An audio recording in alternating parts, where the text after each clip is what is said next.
મુખ્યમંત્રી ભૂપેન્દ્ર પટેલે અમરેલીને 707 કરોડથી વધુના પ્રકલ્પોની આપી ભેટ. શિક્ષણ, આરોગ્ય, ઉર્જા, પેટ્રોકેમિકલ્સ અને માર્ગ મકાન વિભાગના અનેક વિકાસલક્ષી કાર્યોનું કરાયું ખાતમુહૂર્ત અને લોકાર્પણ. એપીએમસીમાં ₹12 કરોડના ખર્ચે 2 લાખ ચોરસ ફૂટના વિરાટ શેડના લોકાર્પણથી ખેડૂતોને મળશે વધુ સુવિધા. વલસાડ ઓધવધામ ખાતે ભગવાન વાલરામજી શતાબ્દી મહોત્સવની ભવ્ય ઉજવણી.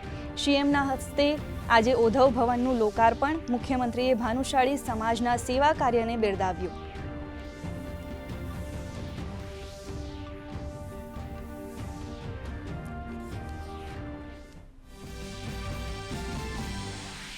પ્રધાનમંત્રી નરેન્દ્ર મોદીના નામે નોંધાઈ વધુ એક ઐતિહાસિક ઉપલબ્ધિ. દેશમાં સૌથી લાંબા સમય સુધી સરકાર પ્રમુખ રહેવાનો રચ્યો કીર્તિમાન. ગુજરાતના મુખ્યમંત્રી અને દેશના પ્રધાનમંત્રી તરીકેનો 8,931 દિવસનો કાર્યકાળ કર્યો પૂર્ણ.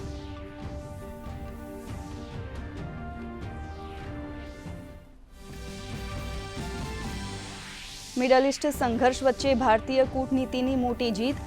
અમેરિકા અને રશિયાથી કર્ણાટકના ન્યૂ મેંગલુરુ પોર્ટ પહોંચ્યા 2 જહાજ. એક જહાજમાં એલપીજી અને બીજા જહાજમાં કાચા તેલનો જથ્થો ઉપલબ્ધ.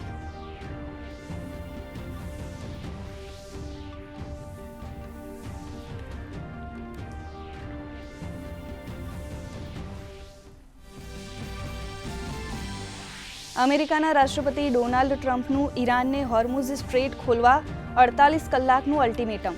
કહ્યું, હોર્મુઝ સ્ટ્રેટ નહીં ખુલે તો પાવર પ્લાન્ટ પર કરાશે હુમલો. ઈરાને પણ અમેરિકાના એનર્જી સેન્ટરના ખાત્માની આપી ધમકી.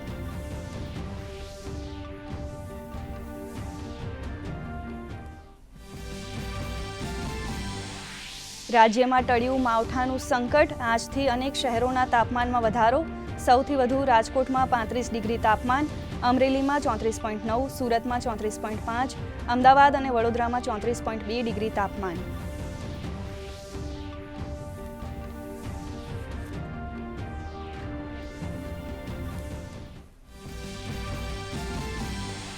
આજે વિશ્વ જળ દિવસ. પીએમ મોદીએ પાણીનું દરેક ટીપું બચાવવાનો દોહરાવ્યો સંકલ્પ.